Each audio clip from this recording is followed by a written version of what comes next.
Très bien, on va passer au dernier chapitre et on va parler des images et des backgrounds avec les images. Donc on ouvre ici la première leçon images et background et on ouvre donc le chapitre correspondant jusqu'à début de formation. Donc ici j'ai une div avec une image à l'intérieur, donc une image que j'ai récupérée de Unsplash à qui j'ai donné une W full et un H full, donc qui s'adapte aux parents. Donc le parent lui fait 100% au niveau de la width et 50 VH au niveau de la hauteur.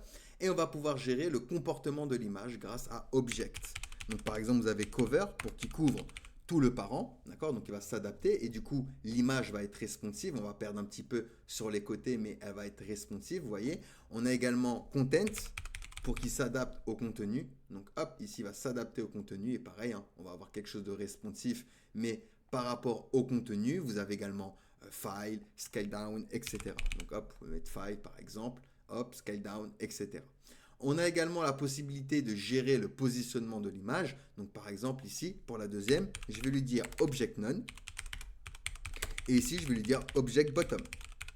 Donc ici, on va venir positionner, vous voyez, l'image par rapport à l'image. On est venu en bas de notre image, donc pour cibler une partie de l'image. On a Bottom, on a Top, par exemple, pour le haut. On a également Left, pour la gauche. Vous avez également Right, pour la droite. Hop. Et vous avez bien sûr white bottom, white top pour en bas à droite, en haut à droite, left bottom et left top pour en bas à gauche et en haut à gauche, et ou encore center pour qu'il reste centré.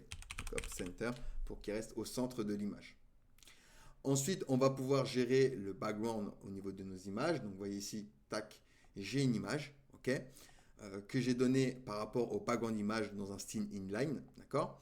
Et du coup, ici, on va pouvoir gérer ceci, le comportement de l'image qui va s'adapter, ok, avec un BG fixed, par exemple. On lui dit que le background va être fixé.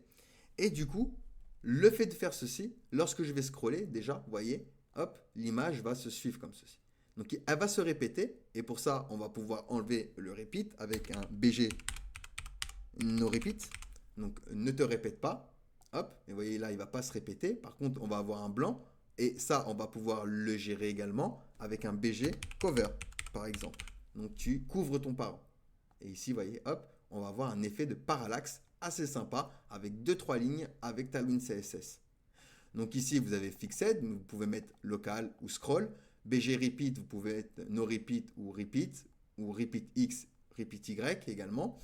Et pour BG, vous pouvez mettre cover, content ou encore auto. Ensuite, hop, ici, vous voyez, malgré que j'ai du texte, lorsque je vais scroller, et ben hop, je vais avoir cet effet de parallaxe que je trouve vraiment très sympa.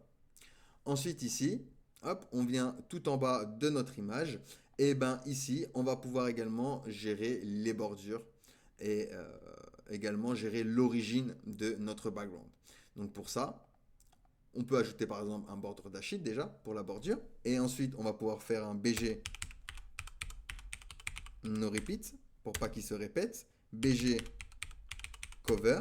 Et ici, on va dire un BG origin border. Alors, à quoi sert BG origin border? C'est lorsque vous avez justement des bordures qui prennent en compte les bordures. Donc, c'est ça que je voulais vous montrer. C'est le BG origin border. Vous avez également un BG origin padding, content, etc. Donc, pour l'adapter par rapport au padding ou par rapport au contenu. Donc voilà pour les images et les background images. Allez, posez-moi des questions si vous en avez, sinon nous passons à la suite.